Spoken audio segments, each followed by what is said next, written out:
নানা নাটকীয়তার পর অবশেষে এশিয়ান ক্রিকেট কাউন্সিলের বার্ষিক সাধারণ সভা শুরু হচ্ছে কিছুক্ষণ পর, যেখানে ভার্চুয়ালি যোগ দেওয়ার কথা ভারতের।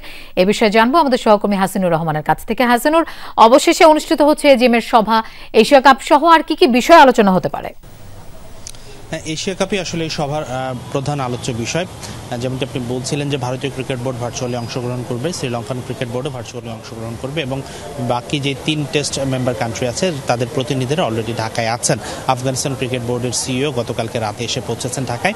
এর বাইরে আসলে যে বিষয়টা আলোচনায় থাকবে, যে বিষয়গুলো, সেগুলো হচ্ছে নর্মাল যে একটা বার্ষিক সাধারণ সভা যখন হয়, একটা সংস্থার বার্ষিক গত বছরগুলোতে কতগুলো আর্থিক যে লেনদেনগুলো হয়েছে সেটার আয় ব্যয়ের হিসেব নিকেশ হবে এবং আগামী ক্যালেন্ডার ইয়ারে এসিসি কী ধরনের টুর্নামেন্ট আয়োজন করতে চায়, কোন কোন সহযোগী দেশগুলোকে তারা সাপোর্ট দেবে, এই ডেভেলপমেন্টের কাজগুলো হবে। রুটিন যে আলোচনাগুলো হয় এজিএমে, সেই আলোচনাগুলোই হবে। মূল এজেন্ডা এশিয়া কাপ।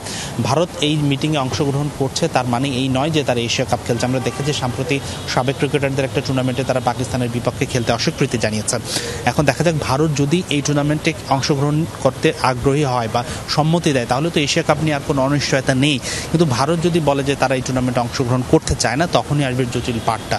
কারণ এমন নয় যে ভারতকে ছাড়া আসলে এশিয়া কাপ হবে না, বিষয়টা তেমনও নয়। তবে ভারতীয় ক্রিকেট বোর্ড না থাকলে যারা ব্রডকাস্টার আছে, তারা যে পরিমাণ অর্থের বিনিময়ে এই টুর্নামেন্টটা রাইটস কিনেছে, সেই জায়গায় বড় একটা পরিবর্তন আসবে। তবে যাই হোক, যারা আয়োজক আছেন এশিয়ান ক্রিকেট কাউন্সিল থেকে এবং বাকি বোর্ডরা, তারা যে কোনো মূল্যেই কিন্তু এশিয়া কাপটা আয়োজন করতে চায় এবং সেই কারণে এবারের এজিএমটা এত গুরুত্বপূর্ণ ছিল। শেষ পর্যন্ত যেহেতু অভিমান ভুলে ভারতীয় cricket board, Sri Lankan cricket board সবাই একত্রিত। হাসিনুর, আপনাকে ধন্যবাদ আমাদের সাথে যোগ দেওয়ার জন্য।